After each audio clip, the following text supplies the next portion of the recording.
ကဲကောဖာသားဖန်ညီကိုတွေအားလုံးမင်္ဂလာပါဗျာကျွန်တော်ရမ်းကြာသွားတဲ့အတွက်လဲတောင်းပန်ပါတယ်တခြားကိုရေးကိုတာကိစ္စတွေနဲ့လူမှုရေးကိစ္စတွေနဲ့အရန်အလုပ်ရှုပ်သွားတယ်ဒီရက်ပိုင်းအိမ်တော်တိတ်မကပ်ဖြစ်ဘူးညနေမှပဲအိမ်ပြန်ရောက်တဲ့ခါကျတော့ဒီဗီဒီယိုဘာမှမလုပ်ဖြစ်နေတာပေါ့နောက်ပြီးတော့ပို့ဆိုးတာဒီကောဖာသားရုပ်ရှင်တွေက1 2 1 B2 ကပို့ပြီးတော့ level မြင့်လာတယ်ပြီးရင်3ကပို့ဆိုးရတယ်အဲ့တော့ကောဖာသား3အကြောင်းမပြောခင်ကျွန်တော်ပြီးခဲ့တဲ့ရှေ့မှာတင်သွားတဲ့ Godfather 2နဲ့ပတ်သက်ပြီးတော့နည်းနည်းလေးကျွန်တော်တို့ဝေဖန်ရေးနည်းနည်းလေးပေါ့နော်အရင်တော့တော့အများကြီးပြောလို့မရတော့ဘူး3ကကြာနေပြီဆိုတော့အဲ့တော့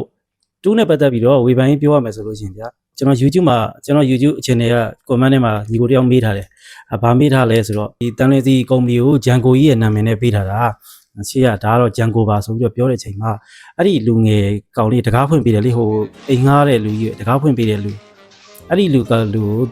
အမြင်မှားသွားတာပေါ့နော်သူလည်းအဲ့ဒီ brother လည်းသူကအမြင်မှားပြီးတော့ဒါမဟုတ်ဘူးအဲ့ကောင်ကအဲ့ဒါဆန်နီဆိုဆန်နီလို့ထင်သွားတာဒွန်ပီရိုရဲ့သားလို့ထင်သွားတာအမှန်တကယ်မဟုတ်ဘူးသူတငယ်ချင်းဂျန်ကိုဘာဖြစ်လို့ကျွန်တော်အဲ့လိုပြောလဲဆိုတော့ဟိုရုပ်အရာလည်းသိတာပါတယ်ရှေ့မှာကျွန်တော်တို့ opera set လာပါလားပွဲကင်းထဲမှာသွားကြည့်တော့လေဒီဂျန်ကိုနဲ့ပဲလေအတူတူလောက်တာဒီမျက်ခုံးဝေးကောင်းကောင်းကြီးနဲ့သိတာပါတယ်နောက်တစ်ခုကဗီဒီယိုကော်လီယွန်ကြီးက1892ခုနှစ်မှာမွေးတာဘာဖြစ်လို့လဲဆိုတော့ဗျာကျွန်တော်တွက်ကြည့်တာဒီမှာကျွန်တော်တို့ကောဖာသား2ထဲမှာဗီဒီယိုကော်လီယွန်ငယ်ဘဝကိုစရိုက်တဲ့ချိန်မှာဇလန်အဖွဲမှာသူ့အဖေအတူပါချတဲ့အခန်းမှာဆိုရင်စာရန်ထိုးသွားတယ်လေ1900နဲ့တခုနှစ်ဆိုပြီးတော့စာရန်ထိုးသွားတယ်ထိုးပြီးတော့နောက်အခန်းမှာသူ့အမေကဒွန်ချီကိုသွားပြီးတော့တောင်းပန်တယ်ကျမသားလေးကိုမတတ်ပါနဲ့ကျမသားလေးကအခုမှ9နှစ်ပဲရှိပါသေးတယ်လို့ပြောသွားတဲ့အကြောင်းကိုကျွန်တော်1900နဲ့9နှစ်1900နဲ့တခုတည်းကနေပြီး9နှစ်ကိုပြန်နှုတ်လိုက်တဲ့ခါကျတော့ကျွန်တော်တို့ရဲ့ဒွန်ဗီဒီယိုကော်လီယွန်ကြီးရဲ့မွေးတက်ကလေးက1892ခုနှစ်လို့သွားတွေ့ရပြဆန်နီကိုကျတော့1919မှာမွေးတာပြန်ကြည့်လို့ရှင်တွေ့မှာပါတူးမှာလေကျွန်တော်တို့ဒီဒွန်ကော်လီယွန်စပြီးတော့အရွယ်ရောက်သွားပြီးတော့မိမရကလေးရတယ်ဆိုပြီးပြတဲ့အခန်းမှာစာတန်းလေးထိုးထားတယ်1919ပေါ့အဲဒီမှာဆန်နီကဟိုမှာပက်လက်ကလေးလာသားအရွယ်လေးဒါကြောင့်ဆန်နီရဲ့အသက်ကိုကျွန်တော်တို့ကမွေးတက်ကလေးကို1919လို့တွက်လို့ရသွားတဲ့အတွက်ကြောင့်မလို့အသက်အရွယ်အပြင်ကကွာသွားပြီလေ1892တည်းက1919ကိုနှုတ်လိုက်မယ်ဆိုလို့ရှိရင်ဘယ်လောက်က25နှစ်လောက်ကွာသွားပြီအဲဖိနေသား25နှစ်ကွာသွားပြီအဲစောစောပြောတဲ့ဒီအခန်းထဲမှာဒါကသူသားဆန်နီဆိုတာကဘလုံးမှမဖြစ်နိုင်တော့ဘူးအသက်အစိတ်ကွာတဲ့အနေအထားတစ်ခုမှာပေါ့နော်အဲနောက်တစ်ချက်ခိုင်လုံသွားတာဗာလဲဆိုတော့ဒွန်ကလီယွန်အောင်မြင်သွားပြီဗျာအောင်မြင်သွားပြီးတော့သူမိသားစုနဲ့သူတို့ရဲ့မွေးရမြေဖြစ်တဲ့စစ်စလီကျွန်းကိုအလဲပတ်အမျိုးတွေစီပြန်တဲ့အခန်းကိုကြည့်မယ်ဆိုရင်ရထားပေါ်ကဆင်းတဲ့အခန်းမှာကလေး3ယောက်စလုံးပါပါတယ်အဲဒီမှာအကြီးကောင်ဆန်နီအလက်ကောင်ဖရက်တိုနဲ့အငယ်ကောင်မိုက်ကယ်3ယောက်စလုံးကိုတွေ့ရမှာပါဒါဆိုတော့ရှင်းမိနေပြီပါတယ်နော်အဲ့လိုမျိုးလေးတွေမှားမှာဆိုလို့တကယ်လို့မရှင်းတာရှိရင်လည်းကျွန်တော်ကွန်မန့်မှာတစ်ချက်လောက်မေးပေးပါကျွန်တော်နောက်ကိုအဲ့လိုမျိုးပြောတဲ့ခါကျတော့ထည့်ပြောလို့ရအောင်ပေါ့နော်ဒီတော့ကျွန်တော်တို့ကတူးနဲ့ပတ်သက်ပြီးတော့နည်းနည်းကျွန်တော်ပြောစရာလေးတစ်ခုရှိတယ်ဗျာသူကရှေ့မှာပြောခဲ့ဘူးလားနည်းလည်းပါတယ်ဘာလဲဆိုတော့ကလမန်ဇာကြီးကိစ္စလေကလမန်ဇာဇက်ကောင်ကြီးရဲ့တရုတ်ဆောင် Richard ဟုတ်လားမင်းသားကြီး Richard တဲ့ကျွန်တော်လည်းမိသွားပြီထားပါတော့အဲ့ဒီမင်းသားကြီးကတူးမှာじゃပါမလာဘူးပါမလာတဲ့အကြောင်းကလည်းရှေ့မှာကျွန်တော်ပြောခဲ့သလိုပဲသူမိမကိုသူပြောမှာပဲ dialogue ဇာတ်ညွှန်းကိုရေးခွင့်မပေးတဲ့အတွက်သူကလည်းတခြားဒီတရုတ်ဆောင်ကားကြီးလည်းပါမှာပေါ့အဓိကတော့အဲ့ဒါပေါ့နော်ဒါကြောင့်မလို့သူကလုံးဝနှုတ်ထွက်သွားတယ်အဲ့တော့ The Godfather 2နဲ့ပတ်သက်ပြီးတော့ကျွန်တော်အဓိကပြောချင်တာကတော့ကျွန်တော်အမှားတွေအများကြီးပါပါတယ်ကျွန်တော်အမှားဆိုတော့တစ်ခါလေးကျတော့မှားပြောမိတယ်ဗျာသိလားဘာစီအနေနဲ့ကလမန်စတော့မှကျွန်တော်ခဏမှားပြောတယ်နာမည်တွေမှားပြောမိတယ်ဒါကတော့တော်ပါသိတယ်အားလုံးလည်းနည်းနည်းလေးတော့ဖြည့်ပြီးကြည့်ပြီးလို့ထင်ပါတယ်post နောက်တစ်ခုကကျွန်တော်ဘာမှားသွားလဲဆိုတော့ရန်ကုန်တန်လွင်စီလုပ်ငန်းလေတန်လွင်စီလုပ်ငန်းအဲ့ဒီလုပ်ငန်းကဗီဒီယိုကော်လီယွန်ကထူထောင်လိုက်တာမဟုတ်ဘူးဗျကျွန်တော်က3ကိုတေချာပြန်ကြည့်မှတချို့ dialogue စလုံးထဲမှာပါသွားတယ်သူပထမသူအလုပ်လုပ်ရတဲ့ဆိုင်ကကုန်းစုံဆိုင်မဟုတ်ဘူးအဲ့ဒီတန်လွင်စီရောင်းတဲ့ဆိုင်နာမည်ကလည်းဂျန်ကိုပဲကျွန်တော်အဲ့ဒ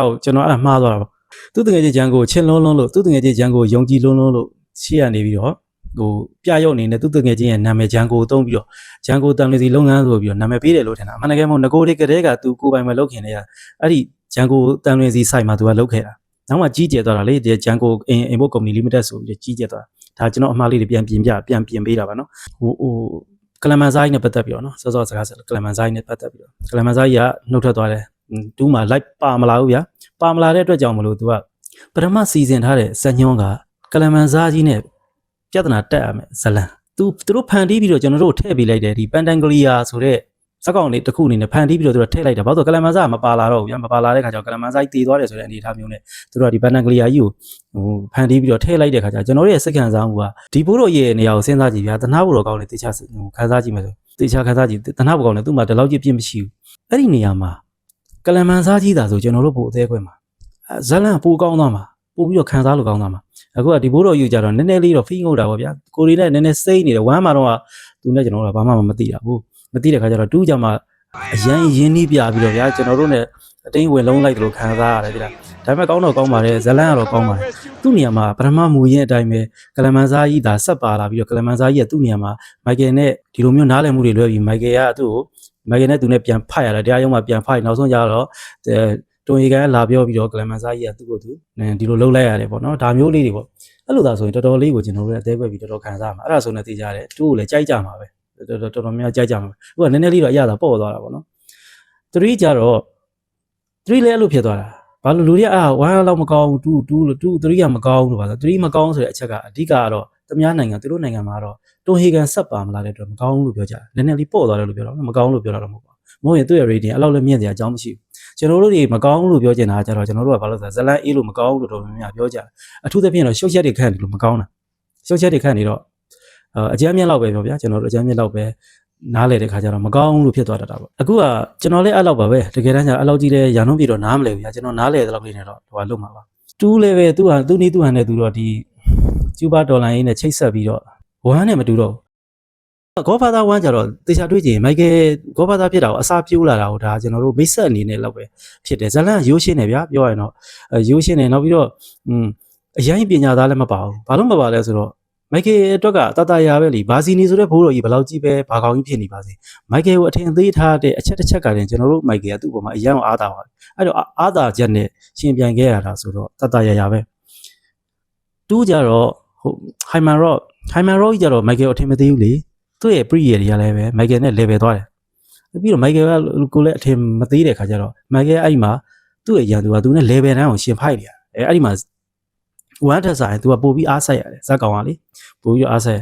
3ကြတော့ပို့ဆိုးသွားတယ်3ကြတော့မိုက်ကယ်လုံးဝလက်လန်းမမီနိုင်တဲ့သူ့တက်ဆရာအရန်ကြတဲ့အဲ့လူတွေနဲ့ရှင်ဖိုက်ရတာပို့ဆိုးတာကကျွန်တော်တို့ရဲ့မိုက်ဒွန်မိုက်ကယ်ကြီးကမန်ဆွဲတွေချပလိုက်တာလုံးဝမန်ဆွဲတွေချပလိုက်တာမာနာတွေမန်ဆွဲတွေအကုန်ချပလိုက်တာအဲ့တော့ပို့ဆိုးသွားတာပေါ့ဇလန်ကလေကောဘာသာ1ကိုကြတော့1982ခုနှစ်မှာရိုက်တယ်2ခုနှစ်မှာရိုက်တာပေါ့နော်ဒါရိုက်ကူးတဲ့ခုနှစ်တကယ်တမ်းဇက်ရင်တဲတာကြတော့ဘယ်နှစ်ခုနှစ်လောက်မတဲလဲဆိုတော့1956လောက်ကိုတဲတာပေါ့55 56အဲ့လောက်ကိုလန်တဲထားတယ်ကောဘာသာ2ကိုကြတော့1958 59ကျွန်တော်ကျူဘာဒေါ်လာရင်းကာလာအဲ့ဒီကာလာကိုလှမ်းတဲထားတယ်ဆိုတော့သူတို့နှစ်ခုကြမှာရိုက်ကူးရေးကာလာနဲ့အတူတူပဲ2နှစ်ချတယ်2နှစ်ချတော့ဇက်ရင်ကလည်းပဲ2နှစ်စာကွာဟသွားတယ်လို့ကျွန်တော်ဇက်ကောင်စရိုက်တွေကလည်း2နှစ်စာကွာဟသွားတယ်ဒါအရင်တော့ကျွန်တော်ပြောဘူးတယ်ကောဘာသာ3ကြတော့16နှစ်ကြာတယ်သူက1984မှာရိုက်ထားပြီးတော့ကော်ဖာသာ3ကျတော့ဘယ်ကြမှာရိုက်တော့1990ကျမှာရိုက်တယ်အဲ့တော့16နှစ်တောင်กว่าသွားတယ်ကွာသွားပြီမဲ့ဇက်အိမ်ထဲမှာကျတော့ဘယ်လောက်ခွာထားလဲဆိုတော့အနှစ်20ခွာထားတယ်အပြင်မှာတကယ်တမ်းကျတော့ရိုက်ကူးရတော့16နှစ်กว่าဒါပေမဲ့အထဲမှာဇက်အိမ်တဲတာကအနှစ်20ဇက်ခွာပြီးဇက်အိမ်တဲထားဇက်အိမ်တဲထားတယ်ဆိုတော့ဘာဖြစ်လို့အနှစ်20ခွာပြီးဇက်အိမ်တဲလဲဆိုတော့16နှစ်ခွာလို့မရဘူး16နှစ်ခွာလိုက်ရင်သူကအပြင်မှာလိုမျိုး16နှစ်ခွာလို့မရဘူးဇက်ရင်ကျွန်တော်ကပထမတွေ့တာဒါဆိုလည်းအပြင်မှာလည်းအပြင်ကဇက်ကောင်တွေအတိုင်းပဲအပြင်ကဇက်ကောင်တွေအသက်ကြီးတွေပမာဏနဲ့ကွက်တီ16နှစ်ပဲဇက်ရင်ခွာတယ်လိုက်ပါလားဆိုမဟုတ်ဘူးအခုသူတို့တည်ထားတဲ့တမိုင်းကြောင်းကအဲ့လိုမျိုးဟိုဘယ်လိုကောင်းမလဲသူတို့လှုပ်ထားတဲ့ခုနှစ်နဲ့ကွက်တီကြအောင်အနှစ်20ဆိုပြီးဇက်ရင်ခွာပြီးတည်လိုက်ရတယ်ဘာလို့သူတို့လိုချင်တဲ့ဇလန်ကအပြင်မှာတကယ်ဖြစ်တဲ့ဇလန်တွေကိုလှုပ်ချင်တာဟုတ်အဲ့ဒီတမိုင်းကြောင်းတွေနဲ့ချိတ်ချင်တာတူးမှာတော့လို့ပဲတူးမှာတော့ကျူပါတော့လိုက်ဟော3လည်းကြာရောဗာတီကန်ဘန်နဲ့ဒီဟို Immobilier Corporation နဲ့ဖြစ်တဲ့ပြဿနာတွေတကယ်ပြဿနာအကြီးတွေပေါ့နော်ဒါကိုသူကတည်ပြီးတော့ချကျင်တဲ့ခါကျတော့အဲ့မှာသူကအနှစ်20ဆိုပြီးတော့ကွာဟပြီးတော့1989 80လောက်ကိုစက်ရင်ပြောင်းပြီးတော့တည်ထားလိုက်တယ်တည်ထားတော့အနှစ်20အဟနဲ့ပေါ့ကဲဒီတော့ကျွန်တော်တို့ကကောဘာသာ3ကိုသွားမကြည့်ခင်နေမှာကျွန်တော်တို့အတူတူဗျာ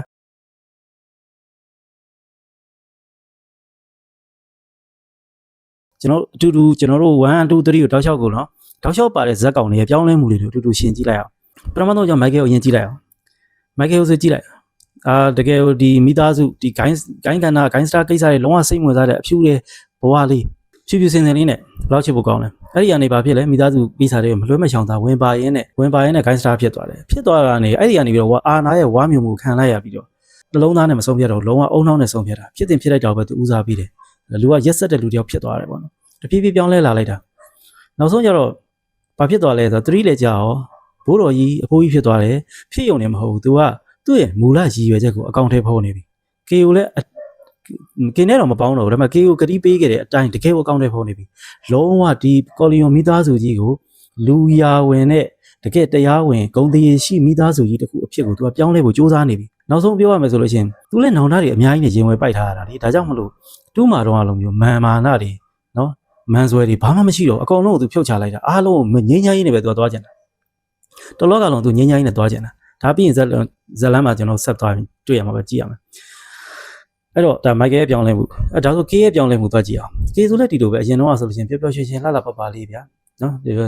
ီမိုက်ကယ်ကိုအရင်ချစ်တဲ့နော်မိုက်ကယ်နောက်ဆုံးဟိုအီတလီကိုထွက်သွားပြီးပျောက်ကွယ်သွားတာတော့မှပဲမရမကလိုက်ဆက်သွယ်နေတဲ့ဒါ